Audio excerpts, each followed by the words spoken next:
Bonjour, moi je m'appelle Nicolas.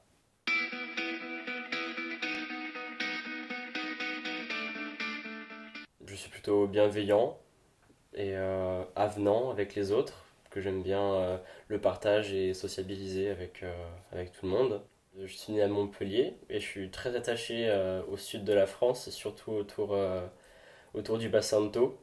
J'ai grandi à Metz et j'ai eu la chance de grandir dans une région qui est absolument magnifique. Ce qui m'a construit, c'est tous les événements et toutes les expériences que j'ai pu vivre jusqu'à aujourd'hui.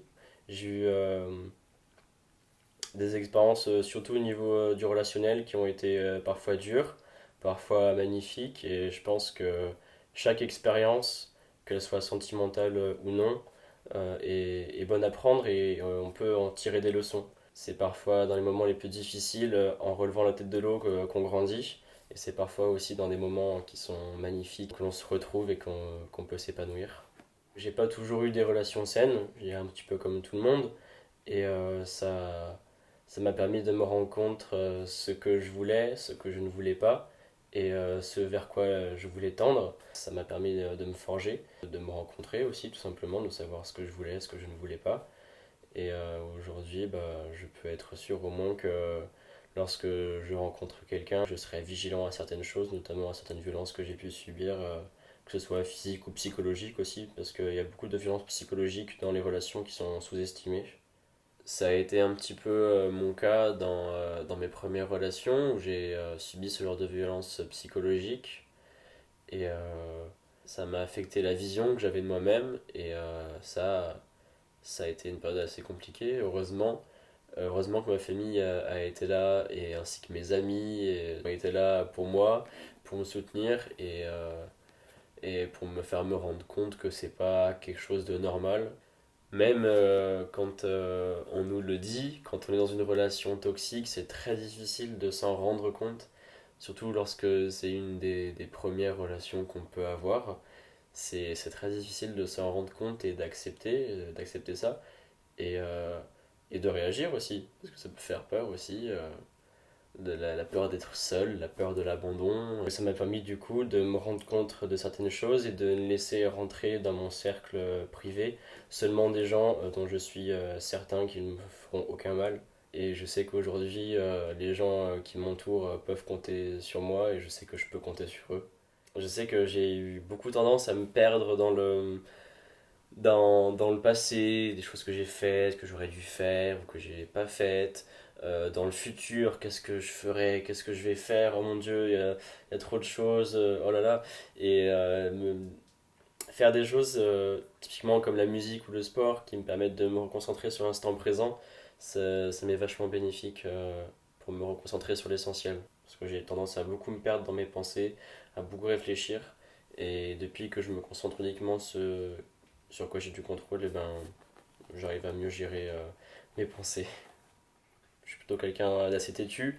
Et quand je me suis construit une idée, j'aime bien faire que les choses comme je l'entends. Et parfois, même quand on essaye de me contraindre à faire quelque chose d'une certaine manière, et ben, je vais quand même insister à aller dans mon sens parce que lorsque j'ai une réflexion par rapport à quelque chose, et bien, j'estime pour moi que c'est la bonne. Le bon compromis en tout cas entre moi, mes intérêts et la situation. Ce serait l'ouverture d'esprit. Je suis plutôt quelqu'un qui accepte beaucoup de choses, de, de bienveillant aussi à travers toutes les choses que je peux voir chez différentes personnes que je rencontre et qui font partie de ma vie. Savoir écouter l'autre. Et je suis plutôt bon pour ça. Je sais très bien écouter les autres quand ils ont quelque chose à dire. Être là pour eux quand il faut. Et je suis plutôt bienveillant du coup à travers mes échanges et mes manières de communiquer. Je, je suis plutôt à l'aise socialement et donc ça, ça joue en ma faveur quand il faut qu'un échange soit paisible et calme. C'est typiquement le genre de moment où je suis le plus à l'aise aussi. Il y a surtout de la méchanceté qui est présente chez beaucoup de personnes, qui se transforme aussi parfois en violence auprès de différents types de personnes, notamment des minorités. Ce qui me procure de la peine aussi, c'est de voir mes proches qui traversent un mal-être ou qui souffrent. Et, et pour moi, le meilleur moyen de les aider et de passer un bon moment avec eux, c'est de les aider à rendre ce moment plus joyeux. C'est aussi bénéfique pour moi, un peu égoïstement, mais si ça peut procurer de la joie, en tout cas, pour ces personnes-là. Je parlais de mes proches, mais aussi ça peut être des amis ou des connaissances, tout simplement, en tout cas mon entourage. Je dirais surtout les sensations fortes, parfois un bon shoot d'adrénaline, ça réveille le corps et l'esprit, ça peut faire beaucoup de bien. Je pense que je suis adepte des montagnes russes ou des manèges à sensations fortes, ça c'est sûr. Même parfois, pas que des manèges, j'ai eu l'occasion de sauter en chute libre. Quand j'étais plus petit, j'étais fasciné par les avions. Ça pouvait aller des avions de chasse aux avions de ligne, aux planeurs, en passant par l'ULM. J'ai longtemps cherché un domaine qui me permettait de voler. J'ai fait un vol d'initiation en planeur et je me doutais bien que ça me plairait, mais pas autant. Et je trouve ça aussi génial de pouvoir se déplacer et d'avoir des sensations pareilles sans avoir de moteur, sans avoir un bruit sourd toujours avec nous et aussi, mais surtout, sans polluer l'environnement. Me sentir vivant, ça me procure de la joie aussi, donc tous les moments euh, qui me permettent de me sentir vivant, comme partager un moment à travers de la musique, faire du sport aussi tout simplement, de se dépasser physiquement, ça permet de se sentir vivant et de sentir son corps. Je pense pas qu'il y ait de classement, mais si je devais en citer, ce serait la musique. À l'époque du collège, il y a quelque chose qui m'a fortement marqué, c'est quand j'ai commencé avec mes copains à jouer de la musique. J'ai toujours voulu jouer de la musique, j'ai toujours eu des rythmes qui me venaient, j'avais un bon esprit musical, je pense, et c'était du coup pour moi l'occasion de jouer avec eux. Simplement, je savais pas quoi faire. Parce que je savais pas jouer d'un instrument et j'avais peur de me sentir inutile. Et puis en discutant avec eux, une idée est venue que il n'y avait pas de batteur. Et donc, ni une ni deux, j'ai sauté sur l'occasion et j'ai commencé à prendre des cours de batterie à l'école de musique de Metz. Et j'ai pu commencer à jouer avec mes amis. Ça a donc commencé au collège et ça a continué tout le collège jusqu'au lycée, même jusqu'à la fin du lycée. Pendant tout ce temps-là, on a continué à jouer ensemble, à s'amuser, à partager des moments juste géniaux, à faire des concerts dans les rues de Metz, à créer des morceaux, à créer des paroles, des chansons, à créer des mélodies, des accompagnements. Et c'était vraiment un chouette moment qui a bien duré. Ce groupe de musique s'appelait Good Vibes. On était un groupe de 6, donc 6 musiciens. L'environnement et l'écologie, c'est un domaine qui me passionne. Je suis très sensible à ces thématiques-là.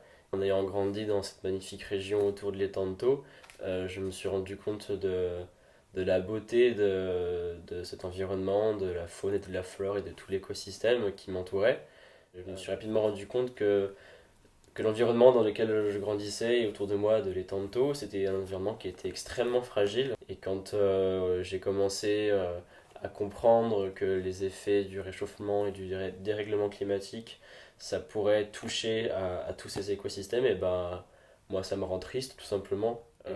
Force physique, je me suis jamais considéré comme quelqu'un de puissant, mais je pense que j'ai plutôt bien vu en grandissant, que ce soit au collège, dans mon enfance que j'étais pas le plus puissant des enfants, mais c'était pas quelque chose qui me dérangeait forcément. Parce que généralement, quand on parle de puissance, c'est pour se battre, et moi, en ne m'étant jamais battu, en étant pacifiste, j'y vois pas un grand intérêt. Je dirais que j'ai une grande ténacité, que je suis capable, typiquement dans un match de tennis, à me donner et de me donner à 100% en tout cas. Et même parfois de me dépasser et de faire des choses que je pensais pas possibles. Et c'est associé aussi à tout ce qui est résilience, d'avoir vécu un traumatisme et d'en faire une force et de retrouver le moral ensuite et de réussir à vaincre. Typiquement en match de tennis, lorsque j'ai commencé mes premiers matchs en étant petit, c'était une horreur, mais je m'impliquais tellement émotionnellement dans les matchs que je ressentais des émotions, mais que je ressentais nulle part ailleurs. Et j'étais à la fois tellement triste de perdre un match, je pouvais me sentir tellement mal à la fois dans un match, tellement stressé, et à la fois d'en faire une force, de remonter point après point et de gagner. Et après, c'est l'explosion de joie. Et je pense que le tennis, ça prend une bonne part dans ma vie parce que ça m'a fait ressentir beaucoup d'émotions, à la fois positives et négatives, mais tout ce que j'en retiens, c'est que du positif. Mes relations ont beaucoup de valeur. Notamment, les gens qui sont proches de moi, je sais que ils sont proches de moi, ce n'est pas pour n'importe quelle raison, c'est que je les ai laissés approcher mon cercle intime et que je peux leur faire confiance et inversement. Je pense aussi qu'il y a de la valeur dans chaque moment où on est dans le présent, où on est peut-être dans le partage aussi. En tout cas, j'accorde beaucoup de valeur à ma famille, donc mes amis et mes relations aussi. Ce que j'apprécie le plus chez les autres, c'est la bienveillance. La franchise, ça peut être vu comme un défaut par certains, euh, même parfois par ceux qui en ont. Alors que moi, au contraire, je trouve ça plutôt une bonne chose. En tout cas, j'apprécie qu'on me dise les choses telles qu'elles sont, telles que les autres les ressentent. J'en voudrais jamais à quelqu'un de me dire ah, j'en ai marre, il faut que je me casse ou tu me saoules, un truc comme ça, parce que bah c'est ok, y a aucun souci. Et puis merci de ta franchise, quoi. Et je supporte pas non plus, inversement, les gens qui sont hypocrites et qui vont cacher leur jeu, etc. Je supporte pas trop les gens qui sont toujours centrés sur eux-mêmes, qui parlent toujours d'eux-mêmes sans s'intéresser aux autres et qui sont toujours là à parler d'eux et être le centre du monde. C'est quelque chose que j'ai du mal à, que j'ai du mal à accepter et généralement, quand je me rends compte, je ne fréquente plus ces personnes.